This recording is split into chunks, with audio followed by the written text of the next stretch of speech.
When the lights dimmed at the Venice International Film Festival and The Smashing Machine began its 15.5-minute standing ovation, something extraordinary happened. In that moment of triumph, Dwayne Johnson wasn't The Rock, the carefully constructed brand worth billions. He was simply a man, crying, overwhelmed by validation he'd never experienced before. But perhaps more revealing than his tears was who he found in the crowd. Brendan Fraser, beaming with genuine pride, ready with the biggest smile and the biggest hug. This wasn't staged PR, this wasn't strategic networking. This was authentic brotherhood in an industry that rarely allows such moments to exist, let alone be witnessed. Their conversation, captured in intimate detail, reveals something Hollywood desperately tries to hide.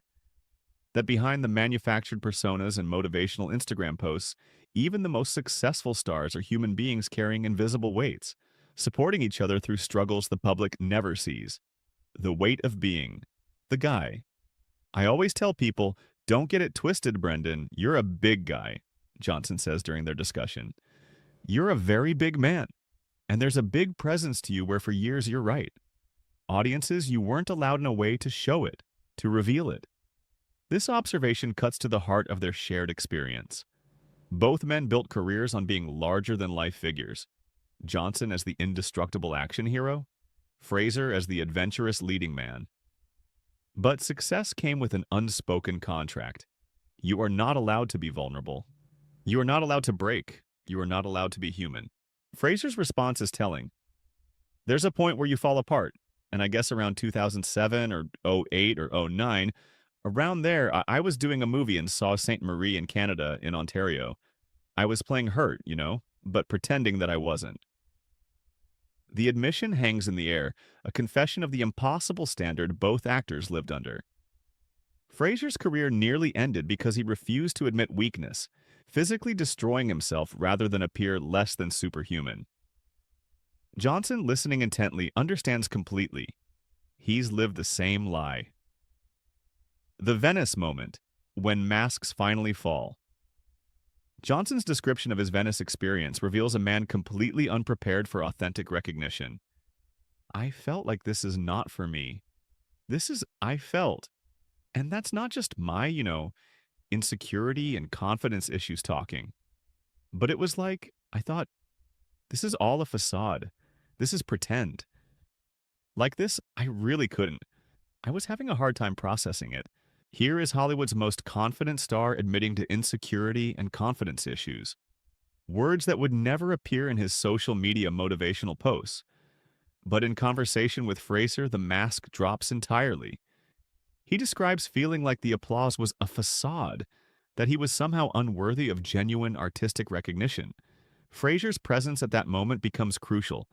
Having experienced his own artistic validation at Venice with The Whale, he understood the surreal nature of finally being seen not as a brand, but as an artist. His immediate support, stepping into traffic to stop Johnson, embracing him with authentic joy, provided the grounding Johnson needed. Not only who was right there, but who actually stepped in the line of traffic to stop me. And it was you with the biggest smile and the biggest hug, Johnson recalls. This simple act of friendship, performed without cameras or publicity benefit, reveals more about authentic relationships than any red carpet photo ever could. The pressure cooker of perpetual strength. Their conversation delves into the psychological cost of never being allowed to show weakness. Fraser articulates it perfectly. Do you ever feel like, it's okay, man? You can throw me off the back of a moving vehicle or light me on fire or knock the crap out of me all afternoon? Just don't say anything mean to me. Because that'll really hurt. Johnson's immediate response, yes, followed by his recognition that that's the vulnerability part, shows how deeply both men understand this paradox. Physical pain, the kind that comes with action hero roles, is manageable. But emotional vulnerability, admitting that words can hurt, that you need support, that you're not actually indestructible, that's the forbidden territory. The conversation reveals how this pressure manifests differently for each man. Johnson describes his smashing machine character. Things could be so loud and noisy in our world, but yet at the same time, we can feel lonely and we can feel alone. Fraser, having survived his own breakdown and resurrection, listens with the understanding of someone who's walked that path. When success becomes isolation, perhaps the most revealing moment comes when they discuss the loneliness that accompanies massive success. Johnson, at the peak of his career, admits to feeling alone, despite being surrounded by millions of fans and constant attention. Fraser, having experienced both the heights of stardom and the depths of professional exile, offers perspective. Loneliness isn't something that actually is a public health concern. This exchange illuminates a cruel irony of modern celebrity culture. The more successful you become, the more isolated you feel, because fewer people can relate to your experience, and the stakes of showing weakness become impossibly high. Johnson's brand depends on being motivational, always positive, always grinding. Fraser's comeback story requires appearing grateful and healed. Neither persona allows for the messy reality of human emotion. Yet in their private conversation, both men acknowledge these feelings freely. Johnson describes the pressure. It's not wins and losses, man. It's just pressure. And it's the pressure to uphold the pressure, to deliver the pressure, to take care of ourselves, family, kids, this relationship. Authentic recognition in an inauthentic industry. When Fraser wins his Oscar for The Whale, Johnson's support goes beyond professional courtesy. His social media advocacy isn't strategic. It's emotional investment in seeing his friend receive long overdue recognition. You put your shoulder into that by showing your support through Twitter, Fraser acknowledges. And Dwayne, you are a godfather of sorts of the success of that project. But Johnson's motivation runs deeper than friendship. Watching Fraser's Venice standing ovation, he admits, I felt such joy for you, because I felt even though you and I hadn't talked about it, like, there it is after all these years. That's what you worked for. I was in that place of, I'm so happy for my friend, and I'm even more inspired because I want to do that. I want to go elsewhere. This admission that Fraser's artistic recognition inspired Johnson to seek his own reveals the authentic competition between friends. Not the manufactured rivalry of social media, but the genuine desire to push each other toward excellence. Fraser's success gave Johnson permission to seek his own artistic validation, to move beyond the safe commercial roles into something that required real vulnerability. The brotherhood that Hollywood doesn't understand. What emerges from their conversation is a relationship that transcends Hollywood's usual transactional friendships. When Johnson describes his gratitude for Fraser's early support on The Mummy Returns, it's not just professional acknowledgement, it's recognition of a life-changing moment of faith from someone who had no obligation to help. There was a moment, I feel like, where you could have said, hey, listen, I love this idea of a character called the Scorpion King. But this guy, Dwayne Johnson, he's never acted before, Johnson reflects.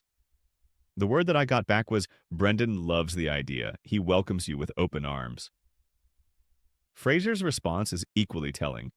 You were always the right guy for the job. That is perfect. That is inspired casting. That's fantastic. We'd be lucky to get the guy. This isn't retrospective kindness.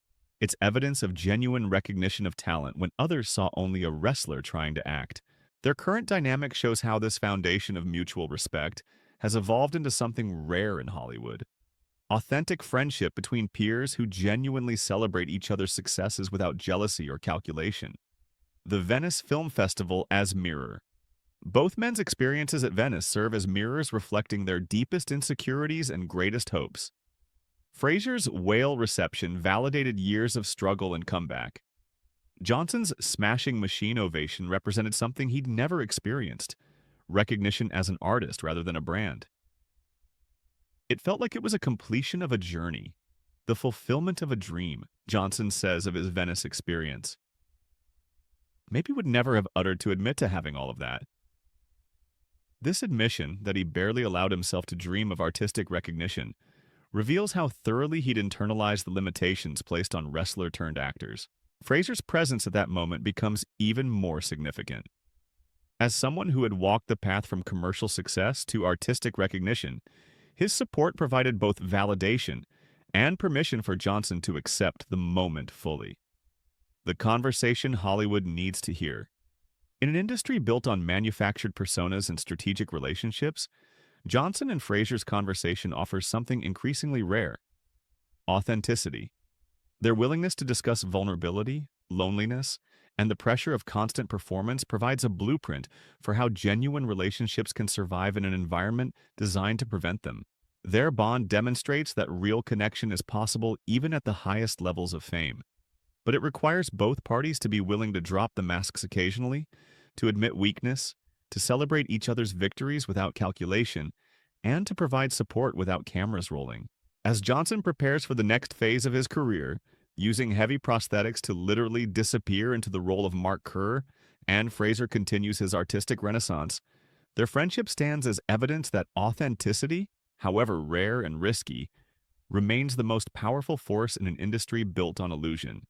In those 15.5 minutes of applause at Venice, with Fraser beaming in the audience and Johnson crying on stage, Hollywood briefly glimpsed what it could be if it allowed its stars to be human.